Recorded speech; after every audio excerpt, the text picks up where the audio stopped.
Saya cerita sedikit tentang sejarah Idul Adha. Dulu ada seorang malaikat yang menjelma sebagai manusia, dan beliau ini komunikasi dengan Nabi Ibrahim.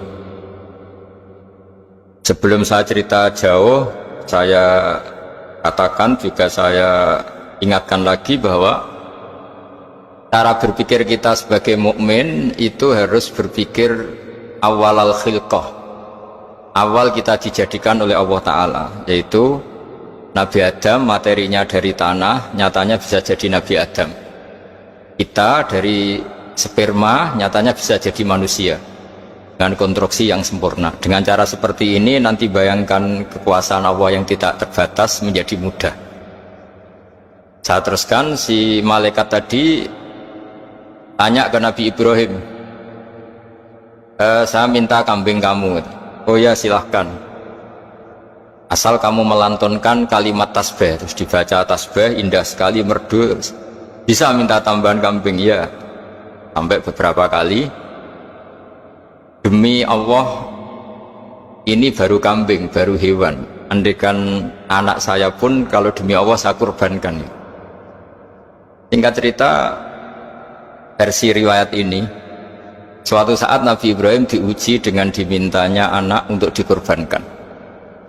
Ketika beliau atas nama seorang bapak agak keberatan, terus diingatkan ulang oleh Allah Ta'ala, janji beliau, demi Allah, anak pun saya kurbankan. Walhasil akhirnya beliau melakukan itu. Dan karena Allah hanya menguji, tidak niat betulan supaya anak itu disembelih, akhirnya diganti oleh kambing. Jadilah tradisi kurban itu pakai kambing. Kemudian secara fikih ada padanan-padanan yang cukup menggantikan kambing, yaitu ada sapi, ada unta, dan seterusnya dan seterusnya. Yang menarik dari sekian referensi yang saya baca, dan ini harus disosialisasikan lah.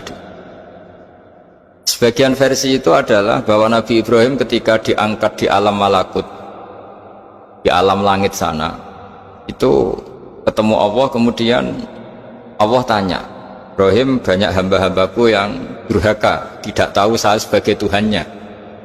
Terus kata Ibrahim, usul ya fa'amidhum, bunuh saja ya Allah. Setelah itu tanya lagi, ada yang zina, ada yang koruptor, ada yang pokoknya dosa-dosa yang buruk sekali.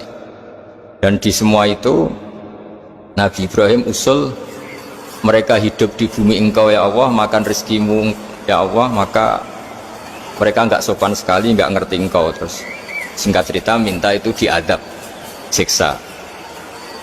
Suatu saat, versi referensi ini di kitab Hikam, kalau di kitab saya halaman 15 juz 2, suatu saat Nabi Ibrahim itu diminta sama Allah menyembelih Ismail.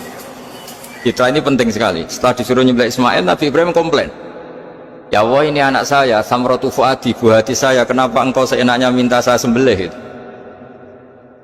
Nggak bisa ya Allah, ini samratu fuadi, buah hati saya. Terus kata Allah, orang-orang yang durhaka yang kamu usulkan supaya saya bunuh, itu hamba saya menciptakan mereka, dasar saya mencintai mereka, karena itu ciptaan saya. Anda enak saja usul saya matikan, saya bunuh. Sekarang ketika Anda usul, saya tidak mikir. Kenapa ketika saya usul kamu mikir? Terus akhirnya Nabi Ibrahim mau, oke ya Allah. Setelah itu, terus semenjak itu Nabi Ibrahim itu begitu sayang sama hamba-hambanya Allah.